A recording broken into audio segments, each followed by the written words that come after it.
Hello sa lahat! Today, sasabihin ko sa inyo yung lugar kung saan kayo pwedeng magpa-medical, especially kung kayo ay nag-a-apply sa public school or sa Department of Education. At dito nga ako pumunta at nakagastos ako ng 500 pesos lang para sa aking medical. At iyon naman ay tinanggap ng DepEd San Juan. Sa kasalukuyan nga ay ako ay isang teacher dito sa San Juan City, isang elementary teacher. At ako nga ay magdadalawang taon na sa August. Bale, ang pinuntahan ko ngayon ay sa Caloocan. Kung may motor kayo, mas mabilis, less hassle sa pagko-commute, at hindi kayo ganun malilito pababa.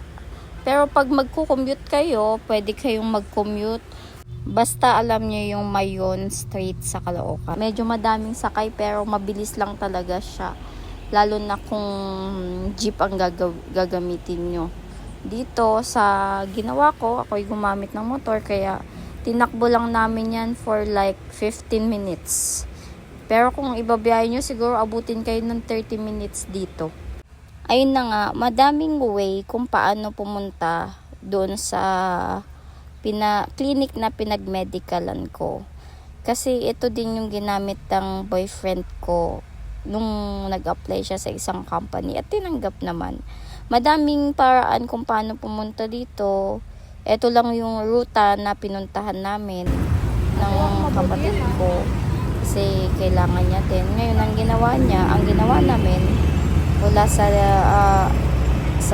amin sa San Juan, kumanan na kami pa Doña Imelda. Pagka Doña Imelda, dire-diretso na yun para Araneta Avenue hanggang sa madaanan namin yung Barangay Tatalon. Tapos tinutumpok namin dito yung E. Rodriguez. Ayan. Pag nasa E. Rodriguez na kayo, ito na yung Mayon Street saan dire-diretso kayo from E. Rodriguez. Diyan banda ay nasa Welcome Rotonda na kami. Pero yung pagpasok namin dyan, yan na yung Mayon Street. Diretso lang namin hanggang dulo nito, hanggang bago mag St. Peter. Ayan na yung Dapitan Street. Hindi na kayo liliko, diretso lang yan kasi Mayon Street na yan eh. Ayan, sige, tuloy-tuloy lang tayo. Hindi naman yan kalayuan. Hindi na magulo.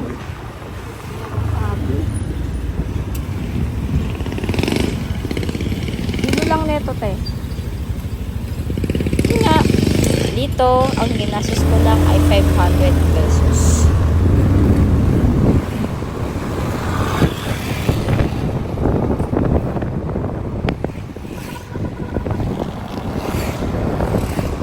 Baybayin lang natin ang kalsada na to. Tapos, sa bandang dulo may stoplight. Straight lang.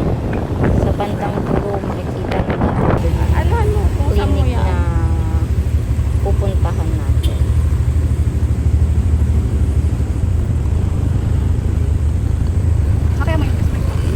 Ayan, ito na yung stoplight na sinasabi ko sa inyo. Pag nandiyan na kayo, hindi na kayo liliko, tuloy-tuloy lang sa pagtawid.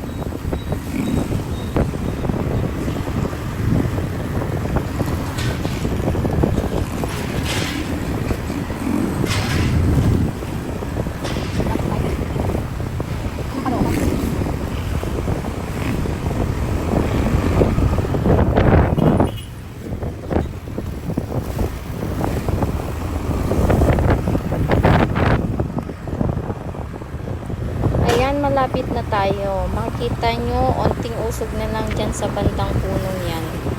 Makikita nyo yung clinic. Mayon clinic na aking pinuntahan para makakuha at makumpleto ko yung hinihinging medical ng DepEd sa akin before ako last 2 years ago. At same pa din, nung pagpunta namin last time, same pa din yung amount na babayadan mo pag magpapamedical ka sa kanila. Ayan, isusum in. I-post nyo na lang kapag medyo lumaki na yung makikita nyo din yung contact number nila. Yan. Mayon Laboratory. Ito na yung pagpasok namin kasi yung ate ko, dito din siya pumunta. Ayan. Makita nyo, Mayon Clinical Laboratory and Medical Services. Ayan yung pangalan ng clinic na aking pinuntahan namin. Not only me, but also yung mga kakilala ko dito na din pumunta. Ayun lang ang aking masishare sa inyo. I hope this help everyone na susubok makapag-apply not only bilang isang public school teacher at sa iba pa ding field. Salamat sa panonood nyo. Thank you!